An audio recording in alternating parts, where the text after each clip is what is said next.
एक आया कि मैस के नाम पे यशपाल मलिक 50 लाख रुपए दिलवाना चाह रहा था भाई। मैंने मना कहा कि क्या कोई तुम पंचायत के लोग हो, रोजाना एक से एक पंचायत के फैसले करो आप लोग। क्या कोई कभी ऐसा हुआ कि 5 पंच अंदर भेजे हो और वे अपने में से ही किसी को चुन लिया? हुआ ऐसा कहीं? 5 पंच अंदर गए, जींद में मीटिंग हुई, मुझे बुलाया नहीं, और कैप्टन भूपेंद्र जागलान जो राठी का समधी है, जो इस बीज को बो रहा, अपने समधी को प्रधान बनाने के लिए सारे बीज गुड़गांव से बोए गए। उसका समधी प्रधान रहा 2 साल। 3 बार ठेकेदार बुलाया प्रताप दहिया ने, रेट तय करे और नाट गए, क्योंकि इंटों में, सीमेंट में, इसमें कमीशन था। दीन बंधु छोटूराम का स्टैचू बनाने के लिए मेरे से पूछने लगे कहां लगवावे। एक तो यह है कि आदमी जब झूठ बोलता है तो वो अपने पिछले कर्मों को भूल जा। भाई संविधान 5 साल तो बुलाना रहेगा,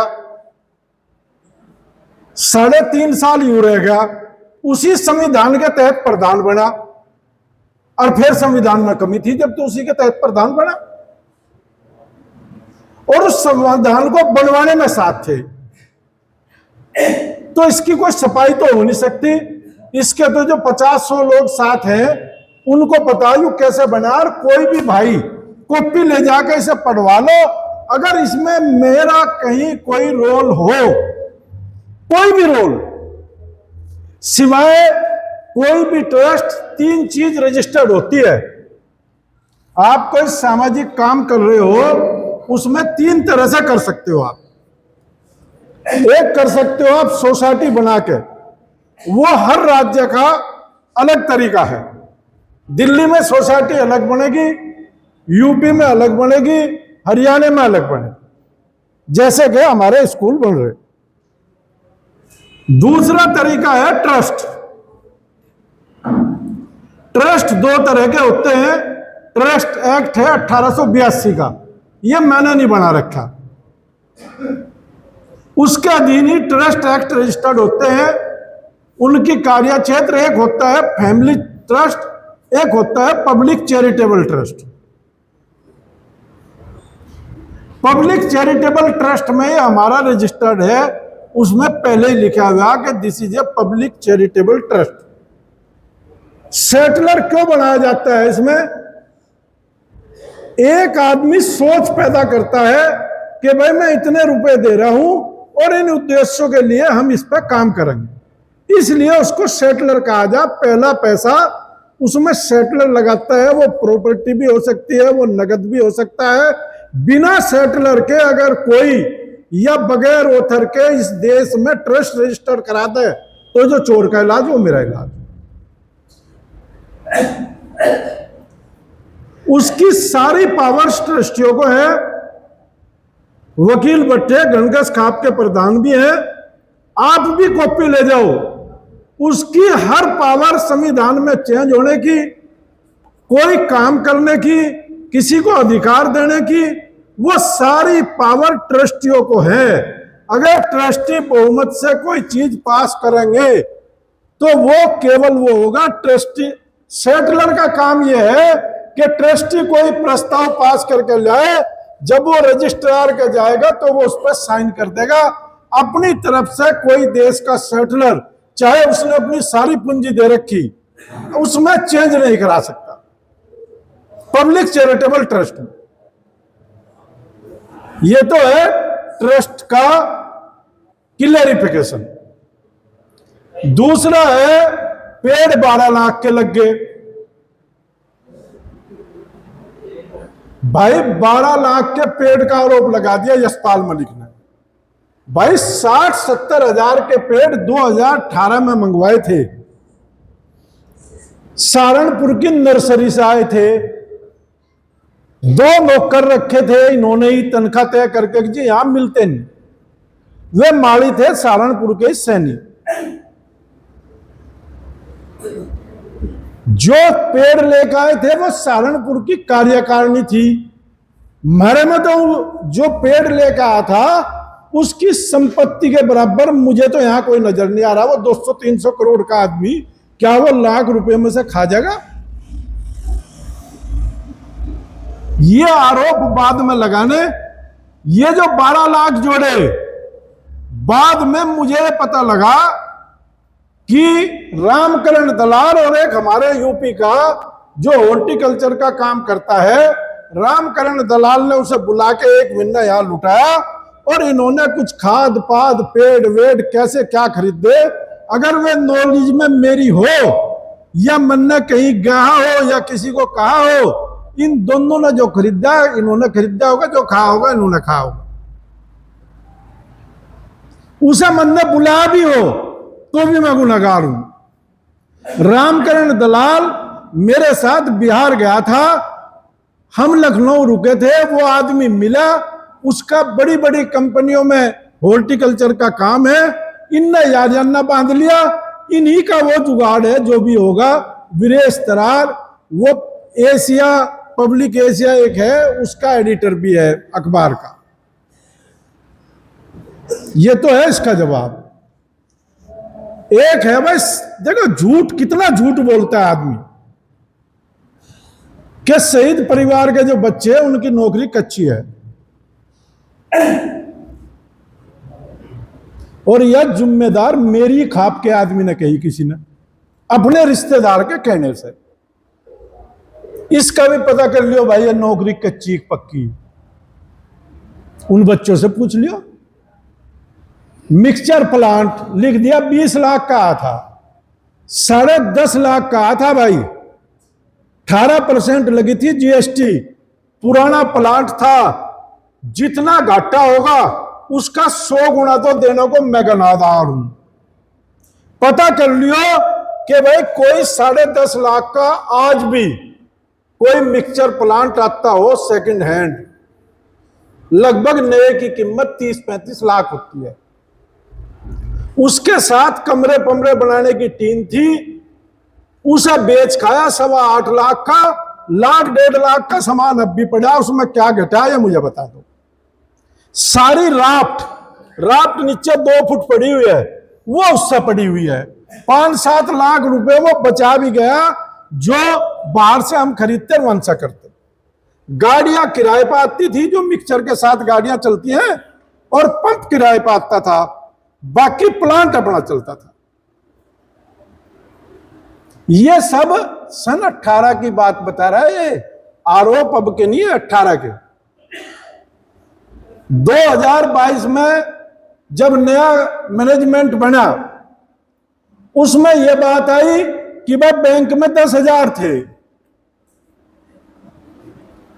भाई मैं हट गया था 2019 या 20 में चेयरमैनी से, मेरे खिलाफ मोर्चा खोल दिया था बलारा ने और कृष्णलाल हुड्डा ने कि अगर यशपाल मलिक यहां आवेगा तो हम इसे चलन नहीं ना हम काम करें। मन्ना ने कहा अजीब हिसाब है आपकी कौम का। मन्ना ने कहा भाई मुझे तो जरूरत नहीं आने की, तुम हरियाणा के ट्रस्टी जो है वे बैठ लो, बाहर के भी नहीं बुलाते, और आपस में तुम अपना प्रधान तय कर लो। क्या कोई तुम पंचायत के लोग हो, रोजाना एक से एक पंचायत के फैसले करो आप लोग। क्या कोई कभी ऐसा हुआ कि 5 पंच अंदर भेजे हो और वो अपने में से ही किसी को चुन लिया हुआ? ऐसा कहीं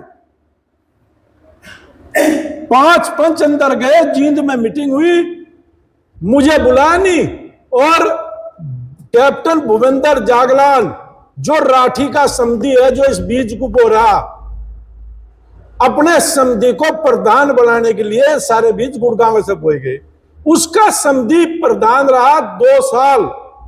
उस 2 साल की प्रधानी में मैंने किसी को दान कार्यवाहक प्रधान बना के, असली तो मैंने इसलिए नहीं बताया, आप भी बता रहा, असली इसलिए नहीं बनाया कि उनका कब्जा तभी करने का विचार था, क्योंकि जब इलेक्शन होगा तो अगर उसको मैं असली बना देता, फिर उसके नेतृत्व में ये सारे ट्रस्टी इंगे तिंगे भाग के, और ये सारा ट्रस्ट तभी बिक गया था। कार्यवाहक प्रधान रहा, 2 साल गया नहीं वहां, दान जहां लेने गए वहां फोन करे। मेरे पास जाटू खाप के प्रधान का फोन आया कि मलिक साहब ये दान मांगना है, एक कमरा दिलवा दूं ने। मगर दिलवाओ तो सबका ही बन रहा, तो भाई मन ने कौन सी गलती कर दी। मैं हट गया था 2019-20 में। 2 आदमी गवाह है, सुरेश और रोहतास हुड्डा। अशोक जसिया है एक। वो जैसे ही किसान आंदोलन शुरू हुआ, चढ़ूनी का सबसे बड़ा लेफ्टिनेंट अशोक बल्हारा था। वहां गुरुद्वारे की भी प्लान हो गई थी, दलितों को बाम साहेब को भी जमीन देने की प्लान हो गई थी, दलितों की मीटिंग भी वहां करवाई गई अंदर। ये सारी चीज होने के बाद ये रोज फोन करते थे हुड्डा को, अब बस किसान आंदोलन खत्म हुआ और यहाँ गुरुद्वारा बनाकर इस पर हमारा कब्जा, इस पारवा को भगा देंगे।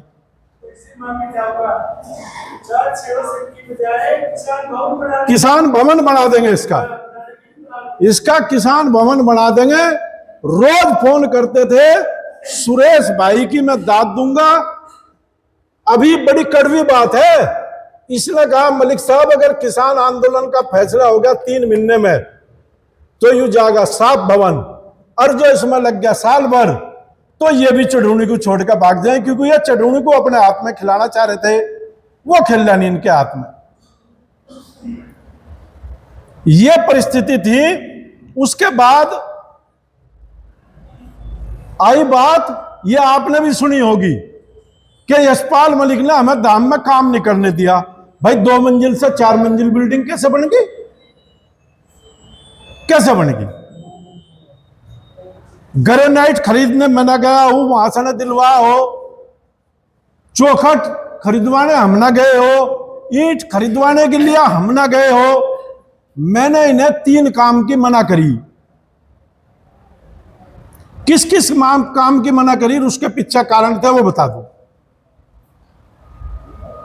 इन्होंने, एक आदमी ने एक मकान की दीवार डाली है, वो भी घनघसी करमबीर के, ऐसी दीवार बना देगा बहुत सुंदर लगेगी। मैंने उस पर कमेंट ये लिखा कि भाई दीवार और गेट और पिछली बिल्डिंग से मिलता जुलते डिजाइन में ही ये चीजें बनती है।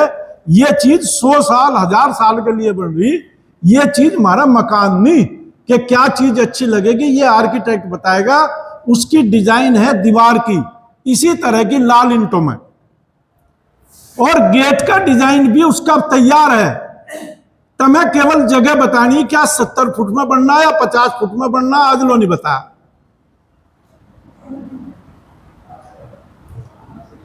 उसके ऊपर इन्होंने फिर ये थे, वह मीटिंग हुई भाई दीवार कैसे करे।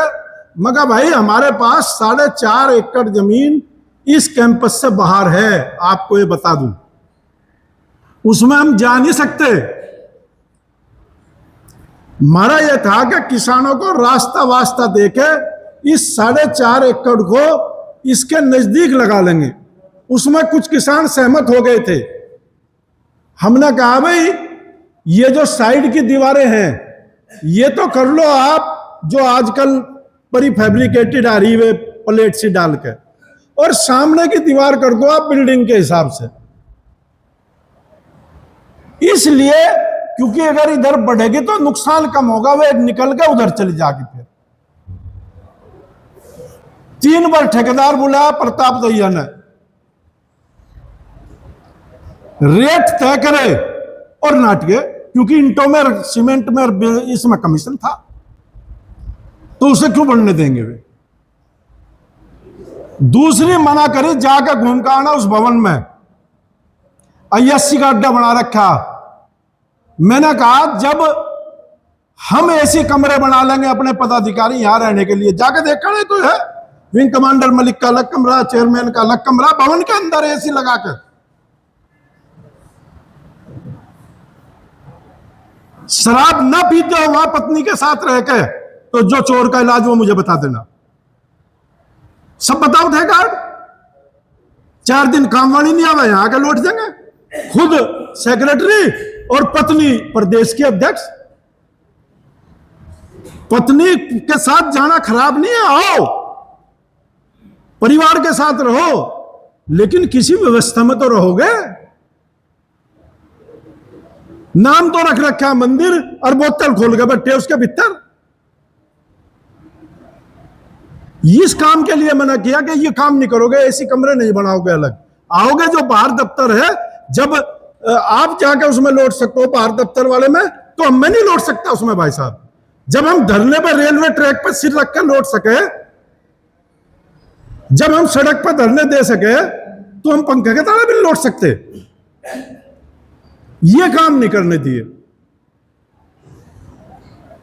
फिर राजस्थान में प्रचार करते टाइम 2018 में हमने बड़ी रैली की कि भाई राजस्थान के लोग जुट जा। बात हुई भाई राजस्थान में जाएगा कौन।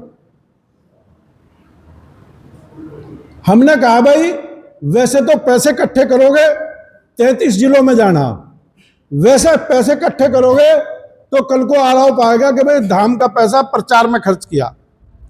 2 लाख रुपए साथियों ने दिए, किसी ने 10,000, किसी ने 20,000 जिले गए। और बलारा का जो ड्राइवर था, ये पता कर लिया भाई सारे पंचायत वाले, गाड़ी गई बलारा के ड्राइवर के भाई की, और आदमी गया नोतले विक्रम पवार जो रुड़की रहता है, क्योंकि वो वहां घुमा हुआ था और वो हमारे कार्यक्रमों में भी आता था आंदोलन में। मैंने क्या खा लिया भाई, मैं 1,50,000 रुपए खाऊंगा जो महीने के 2 लाख रुपए तेल में डाल रहे। 2 लाख का आरोप है जी। हाँ 2 लाख का आरोप है, कुल 2 लाख का, वो भी साथियों से लिए हुए का।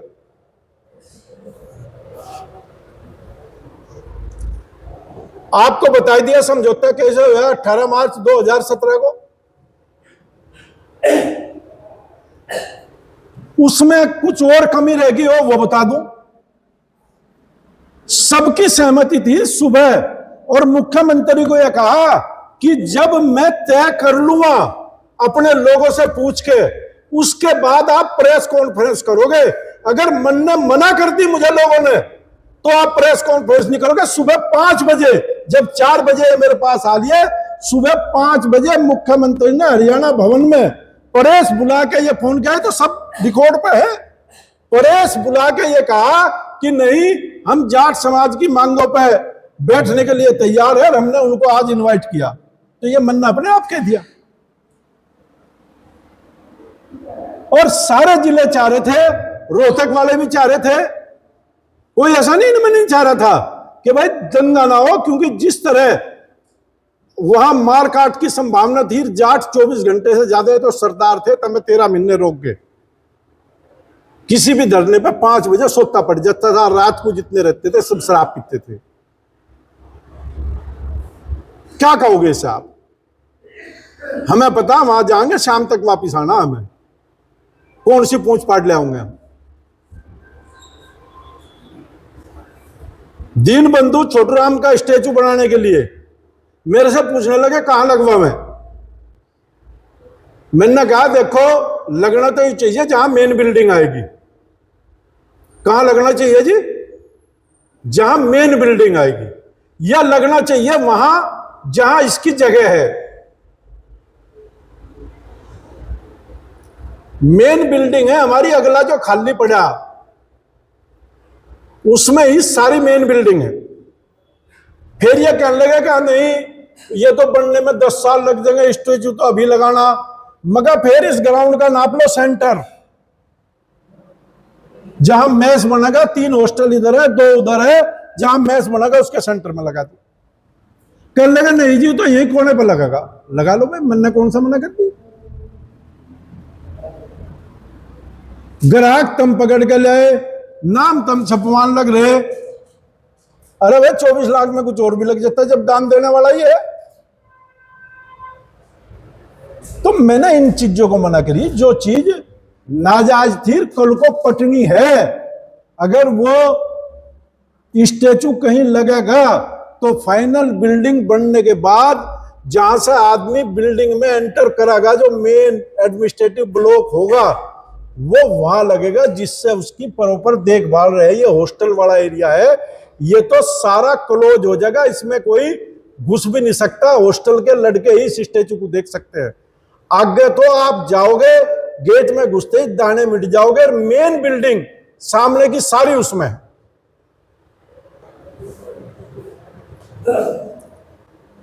एक आया कि मैस के नाम पे यशपाल मलिक 50 लाख रुपए दिलवाना चाह रहा था भाई। मैंने मना कहा कि मुझे बोल ले जी, हाँ नहीं बता दूं, मुझे बोल ले जी मैस की ड्राइंग बनवा दो। मैंने देखो, मैं ये चीजें क्यों जानता हूं पहले आप ये भी समझ लो। मैं सन 1995 से बिल्डर हूं, मेरा यूं ही काम है, मुझे इसकी एक एक चीज पता है। ये 300 करोड़ की ड्राइंग 100% फ्री ऑफ कॉस्ट बनी है। अगर इसकी लागत किसी को दोगे तो 5 करोड़ से ऊपर की है। ये यशपाल मलिक की देन है, क्योंकि वो हमारा आर्किटेक्ट है। हमने उसे कहा 10 बिल्डर बड़े जाट हैं जो हमारे साथी हैं, जिनका वो आर्किटेक्ट है। हमने कहा भाई ये काम तुझे फ्री करना।